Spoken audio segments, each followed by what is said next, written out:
This is Climate Watch. I'm Zhao Ying. Welcome to the show.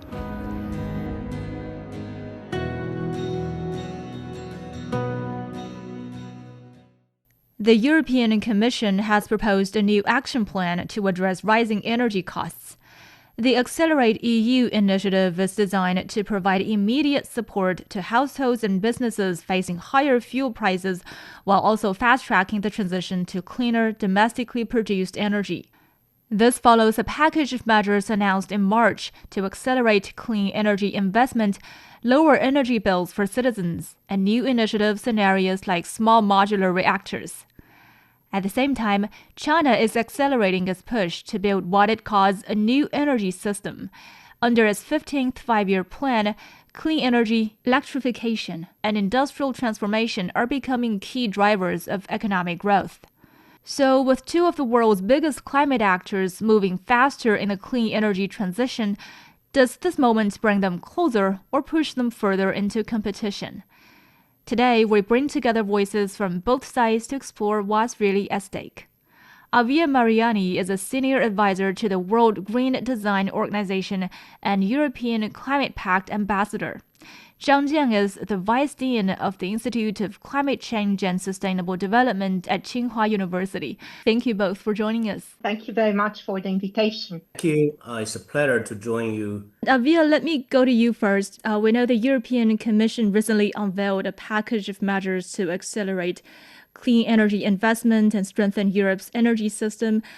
Can you help us understand why clean energy is becoming such a central priority for Europe right now? Well, the first and foremost reason for the acceleration of the electrification and the phasing out of fossil is obviously a matter of energy security and independence. Already the war in Ukraine had accelerated this process.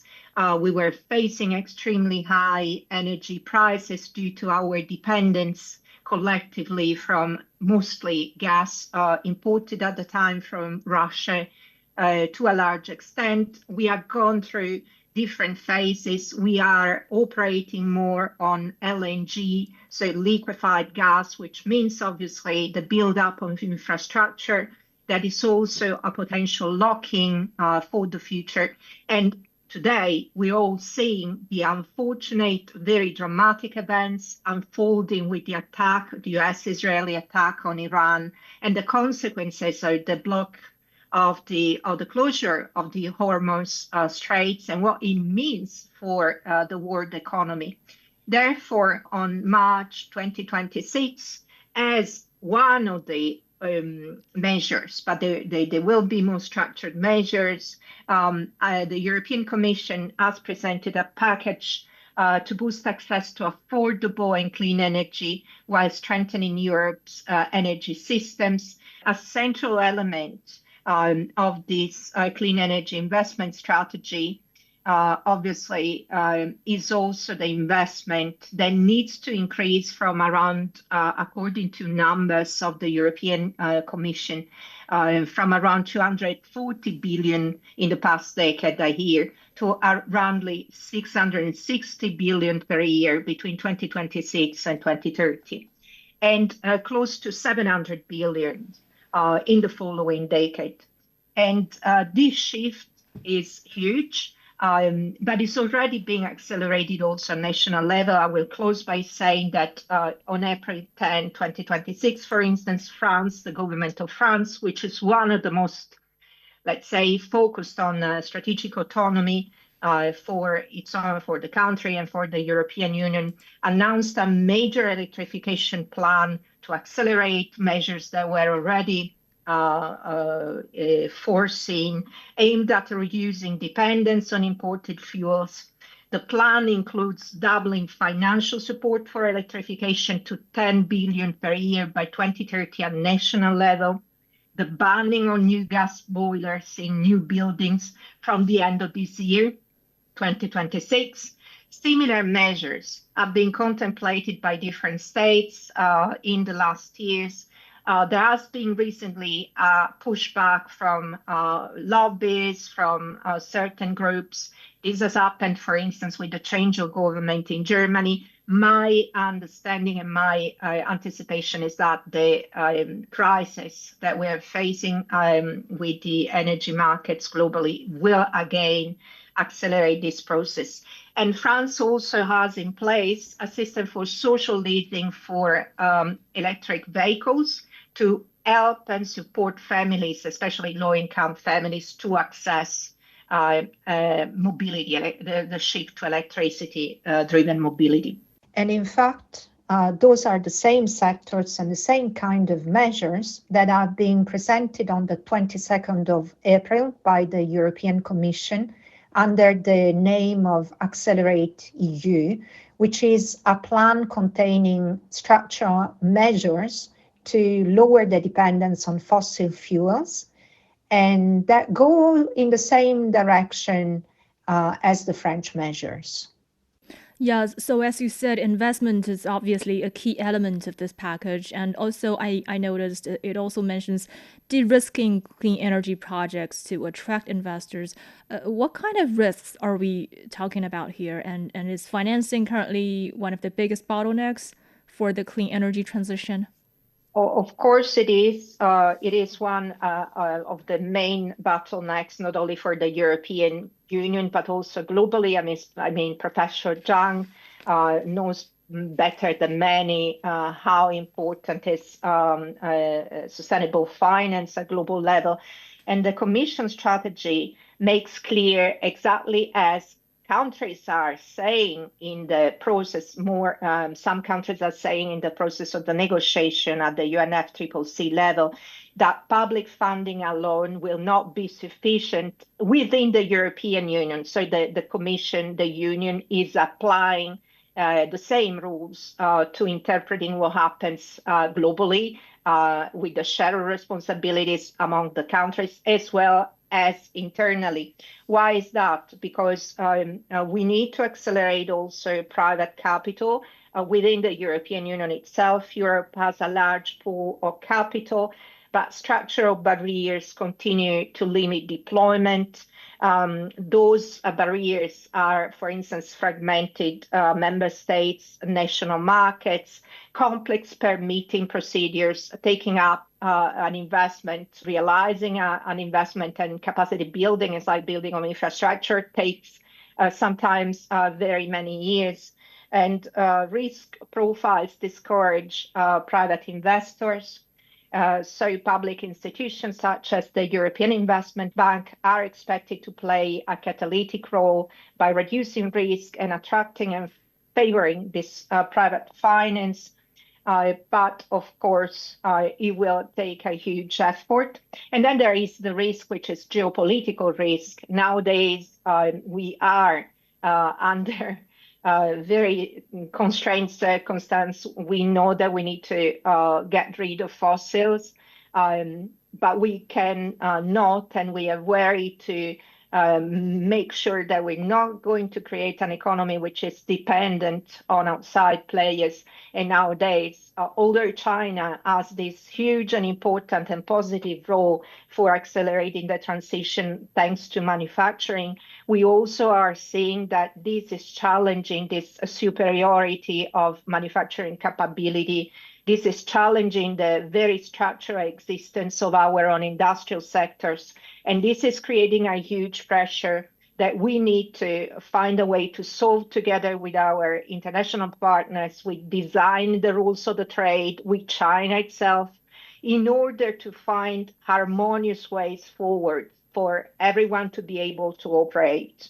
And of course, within these risks, some are considering also security risks, such as I'm thinking of solar photovoltaic, for instance, inverters with the connected and cybersecurity potential risks in this infrastructure may push, and is already happening to an extent, some countries to limit the imports from China. All those are issues. There are many solutions, but we need to look at the things and the files with clear eyes, each file, and work together on solutions. Well, Professor Zhang, let me ask you this, because China's 15th five-year plan calls for the development of a new energy system that is clean, low carbon, safe, and efficient by 2030. It also sets a target of cutting carbon emissions intensity by 17% by 2030. That's slightly lower than the 18% goal in the previous plan, but it's still quite ambitious. So, can you unpack what this target really means and what kind of energy transition China is likely to see over this period?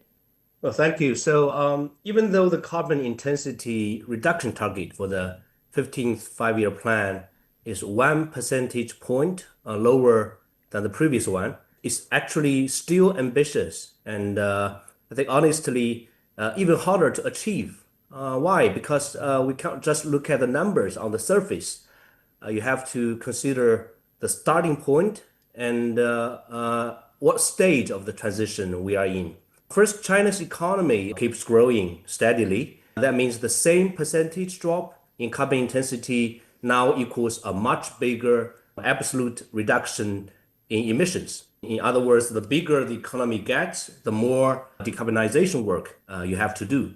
Second, if you look closely at the targets themselves, the 18% cut in the 14th five-year plan was based on 2020 levels, but the 17th target is based on 2025 levels. So we are starting from a much cleaner baseline, which means we need even stronger efforts and deeper structural changes to hit that target. From an industrial point of view, it signals a major shift from just controlling total energy use to controlling both the total amount and the intensity of carbon emissions. That's going to speed up the transformation of high energy consumption and high emissions industries and push them to upgrade. So if you look at this through the lens of energy security, this is really a push to get us transitioning away from fossil fuels faster and build an energy system that relies more on clean and non-fossil sources. This target shows China's serious commitment to fighting climate change. With the global green trade rules coming into play, like the EU's CBAM, cutting carbon intensity is no longer just an environmental thing. It is becoming a must-do if Chinese industries want to stay competitive internationally.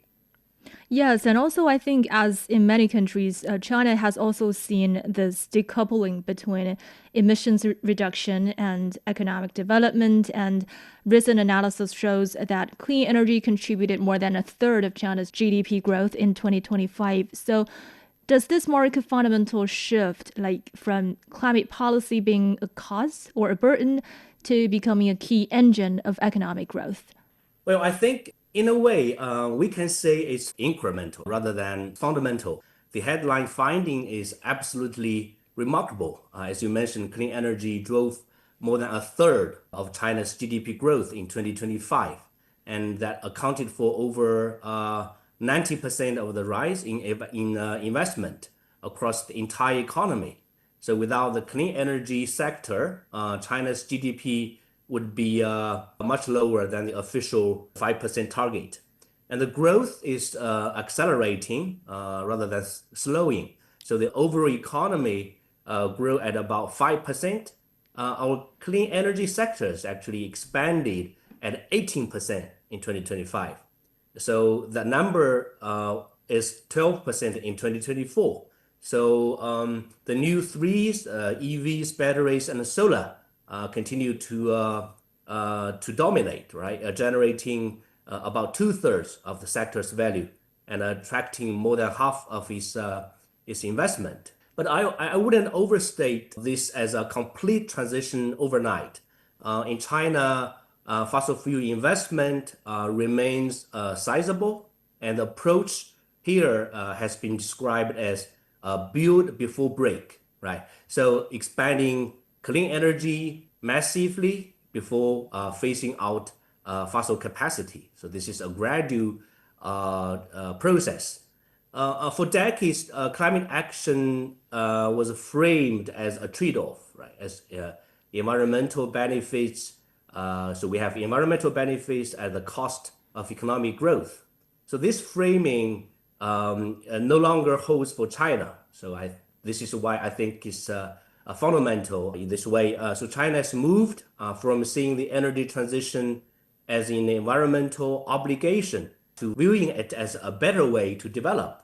So when we shift to cleaner energy, we also get big co-benefits. For example, cleaner air and lower public health expenses. The transition is still unfolding, so it's becoming more and more connected to broader economic trends, like the rapid rise of AI. So these trends can both help, but also, in a way, challenge the clean energy sector.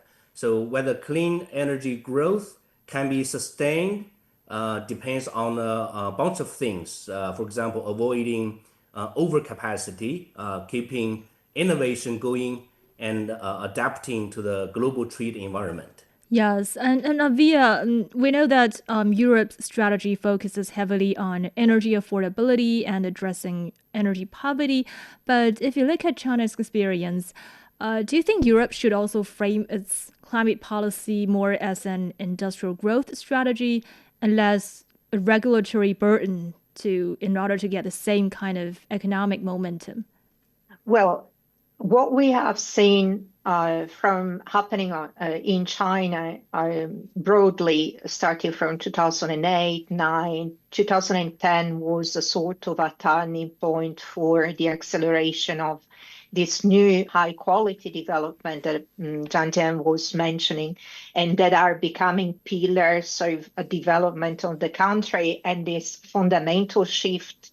And I agree with him, it is a fundamental shift because it is basically embedding these principles in the real economy, in every policy and economic sectors as an aligned KPI. And the Chinese system is trying to find a way to harmonize all these goals and create a system that is stable over the long term.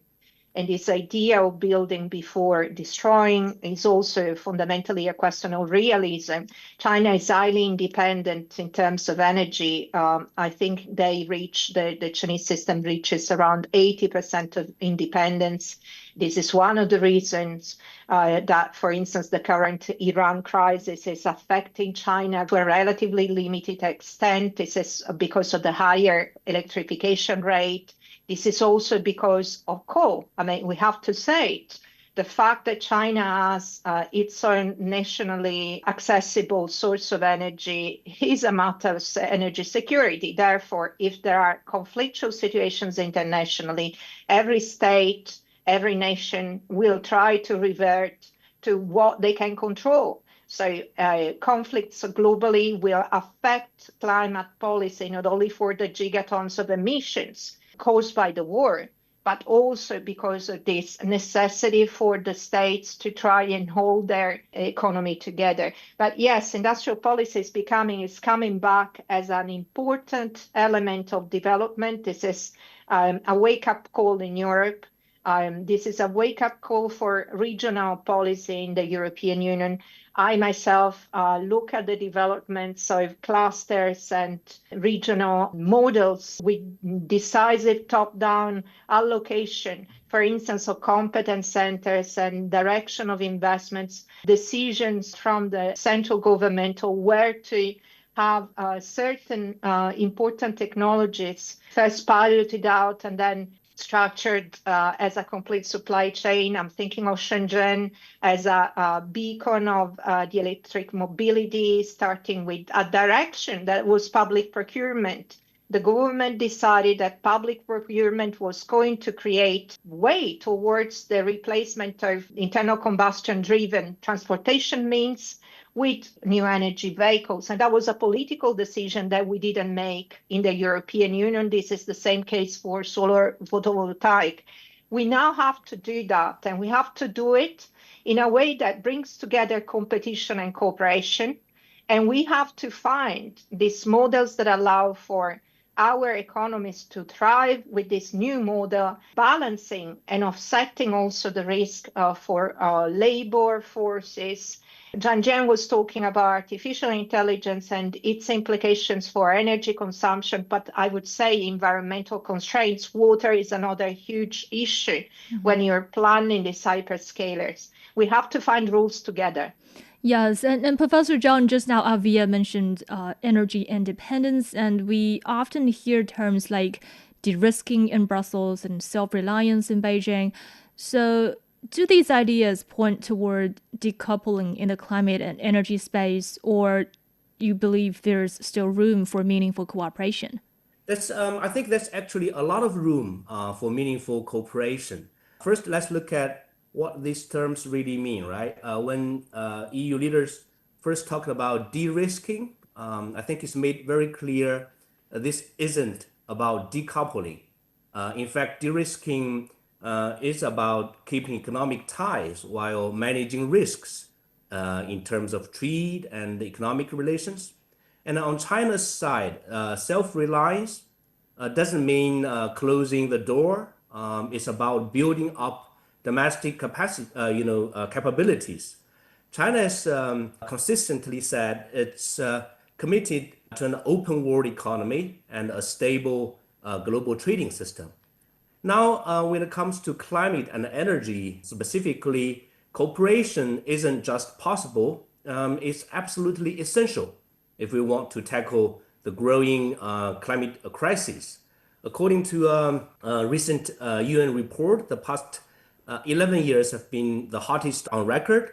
That's going to have long-lasting impacts worldwide. For example, more frequent extreme weather events, greater risks to food and water, as already mentioned just now, and more pressure on our economic and social systems. So to pull that off, cooperation is a must, and that depends on open and connected supply chains and ongoing technology transfer and exchanges.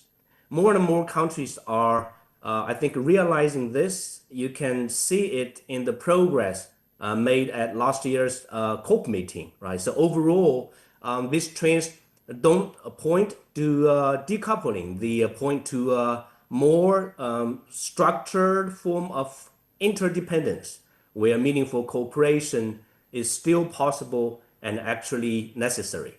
Yeah, actually, a huge part of China's growth came from the so-called new three, namely EVs, batteries, solar. So with the EU implementing such policy measures like the carbon border adjustment mechanism to kind of protect EU's own industries during this transition, do you think China's clean energy sector can continue to drive economic growth if the Western markets become harder to access? Well, to give a quick answer, yes, I think it can. Let me explain why, probably from two perspectives. First, if we look at China's domestic side, the clean energy sector has strong internal demand, driven by the energy transition itself. So we are talking about large-scale renewable energy deployment, electrification, and grid expansion, and of course, energy storage. All of that will keep generating huge economic activity. So honestly, domestic demand alone gives clean energy a solid foundation to keep growing. And second, at the global level, yes, trade tensions are rising, but we can't forget that cooperation is still essential, right, to tackle the climate crisis, as I mentioned just now, which is getting more urgent by the day. Again, if we look at COP30 last year, for example, trade was a major focus, and they actually got some important things done. Countries agreed to strengthen dialogue on how climate measures and trade interact. They also set up a dedicated platform to talk about the opportunities, challenges, and barriers related to climate and trade policies. So that's a pretty big deal because it's the first time that issues about unilateral matters have been formally brought into the UNFCCC process. So now the current setup is still pretty limited and not legally binding, but it shows a growing recognition. I would say that we need an open, stable, and predictable international trade environment. Okay, so Avia, do you think that tools like the carbon border adjustment mechanism is necessary to protect domestic industries, or do you feel this is also a kind of green protectionism? I think that Professor Zhang Jian already said something. He said that CBAM has pushed stronger innovation and industrial improvement within the Chinese sectors that are affected as well.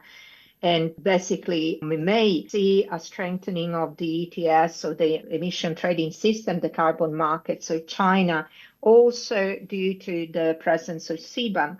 At the same time, there are obviously consideration of, it's always a question of level playing field. Zhang Jian was talking about the relevance of trade measures. Today, nowadays, economic policy is climate policy at the end, because we need to rewrite the rules of the game based on the integration of these KPIs that were not considered in previous economic systems. Those KPIs define the rules that create the business models and the marginality and the profitability of companies. Therefore, if we have a higher price for a ton of CO2 under the European ETS, that turns into a cost that we have to somehow balance when we're talking and we're facing imports from outside.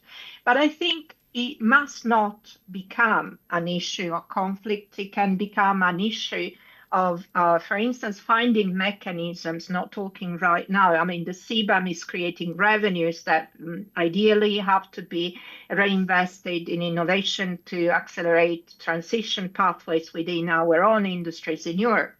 We can think of financial models for supporting, for instance, lower income countries using the proceedings of carbon, let's say, taxes. Because at the end of the day, what we didn't do over 40 years was giving a price, a flat price to the emissions, equal for everybody. And that would have been the simplest solution. It is not possible. Every country has got their own, let's say, policy pathways.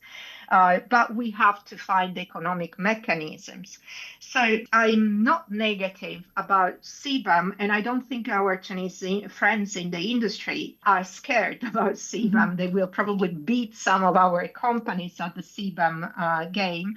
What I'm worried about, quite frankly, is, for instance, that some within the European Union are discussing today whether the ETS should still stand and should still remain strong, as if the problem for competitiveness and higher energy prices in the European Union would be dependent on the CBAM. This is not the case. Renewables are the lowest priced energy sources today, broadly, globally, certainly for the European Union.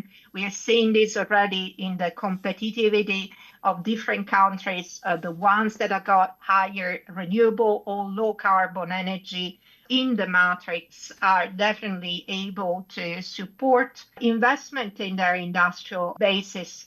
I'm thinking of Spain, I'm thinking about the Nordics. While the countries such as Italy that are very strongly dependent on gas, for instance, have consistently very much higher prices. So it is an economic advantage that we need to leverage. The question is how we design these rules in order to avoid conflicts to arise and to share the pie. I think there was some Chinese policymaker recently thinking in terms of competition that applies to the competition between Chinese provinces as well. You do not need to fight for the shares of the pie. You have to make the pie bigger and to use the benefits. Yes, that's true. And actually, earlier this year, I think we discussed this earlier. We saw what some described as a soft landing in the EV tariff dispute between China and the EU. So do you think this could perhaps become a model going forward, the managed competition? Managed competition, competitive cooperation, or cooperation with competition is fundamental. There is no way out. Zhang Jian was saying that not only for climate change and environment, for a lot of the global commons that can only be managed together, or we simply move towards a path of destruction of the structures of the international system as it is, which I believe nobody really can, in good minds, can wish for. Obviously, that is a way. One way is the attraction of investments in the European Union, managed. Some of the countries are doing it. But what I want to say is that we need to be careful, ring fencing some specific technology areas that are particularly risky because they affect the stability of infrastructure. Europe is very dependent, for instance, on digital, not from China at the moment, from the US. Therefore, this approach to sovereignty is bilateral. We have to start defining exactly, based on standards, technical understanding of the products, how to address specific risks and how to manage them. We also have to start thinking about how to design joint ventures that are able to protect each other's rights and the labor market. Deng Xiaoping, as we were mentioning during the last podcast, had created a system based on which joint ventures were possible in China with a Chinese majority. We are probably moving forward under the Industrial Act at the same model for European companies. We have to allow limited reciprocal mutual transfer of technology, also in the common interest of pushing and accelerating research and development. I also would like to imagine one thing. I was talking very recently with a large French company that has been established in China for almost 30 years. They're very innovative. They're operating business models for decarbonization of built infrastructure. And they were thinking, what if we start taking our Chinese partners to China, and at the same time, we start working in China even in the procurement, in the public procurement sector where foreign companies are not normally allowed, using our Chinese partners. That may create a model for shared advantages. I think the future is in that direction, also considering that a lot of the production will have to be relocalized just for managing carbon and resource footprint of production. We cannot produce as we were used in a sustainable economic model in very far away places. So a lot of the supply chains will be coming back and reshored. Yes. Professor Zhang, tell us more about China's, strategy moving forward, like beyond solar and wind. What other clean energy technologies is China prioritizing right now? And how important are areas like nuclear power, hydrogen, or energy storage in China's long-term strategy? Well, that's a really important question. Actually, all the areas you just mentioned are covered in China's 15th five-year plan. Look, given how massive this energy transition needs to be, it's pretty clear that no single technology can solve the problem by itself. What really matters is how we get existing technologies to work together in a more coordinated way. And then how new innovations, new technologies can help expand and speed up the process. So in that context, based on my conversations, both inside and outside the climate world, I want to highlight two things in particular. One is grid flexibility, and second is about climate resilience technologies or solutions. So grid flexibility cover things like energy storage, smart grids, and demand-side response. So this is crucial because renewable energy we all know, is intermittent, right? By nature, it's not always available when we need it. So China made a huge progress expanding renewable energy capacity during the last FYP, but now the next big challenge is whether the power system can actually use the capacity efficiently.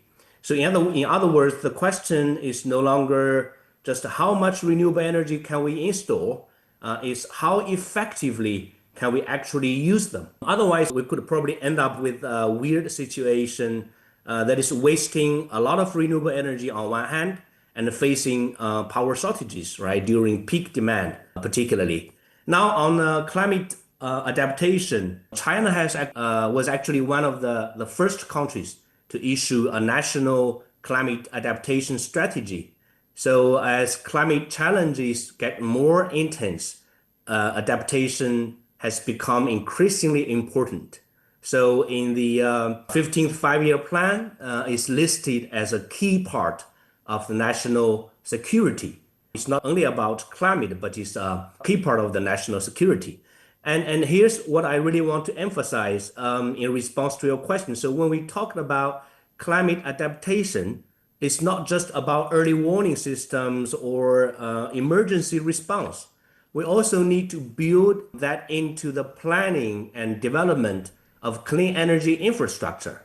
For example, our energy systems, they also need to be able to withstand extreme weather events and keep delivering stable power under those extreme conditions. So, Arvea, what does the picture look like in Europe? Like, which clean energy technologies are likely to play the biggest role in the coming years? Well, first of all, the grid infrastructure, the distributed potential, the investments are absolutely on the table with the grid package that was announced during last year by the Commission, because everything that Zhang Jian was saying applies to the transition of energy and electricity systems across the board. We obviously have to work together on all that is the utilization of digital applications to demand a response. There are virtual twins that are extremely powerful. We have to create a shared standard for accounting of impacts and real sustainability parameters also for digital solutions, applications, and obviously artificial intelligence for understanding what the trade-offs are and where we need to use those things. For instance, I agree with Zhang Jian that, and I think under the 15th five-year plan, I'm saying that artificial intelligence is very important for also the Chinese government, but they are starting focusing on the real end use cases applications, not on the, let's put it simply, the gamification, but really what we need these powerful means to be applied for, what is the benefit at the end. So industrial internet is a very important element, and it has a huge potential for efficiency, not only energy efficiency. We're starting, I agree, Chinese operators as much as our operators, my own company as well, see efficiency from around 35% reduction in GHG up to 55%. And this also accounts for other resources. So all these things are there.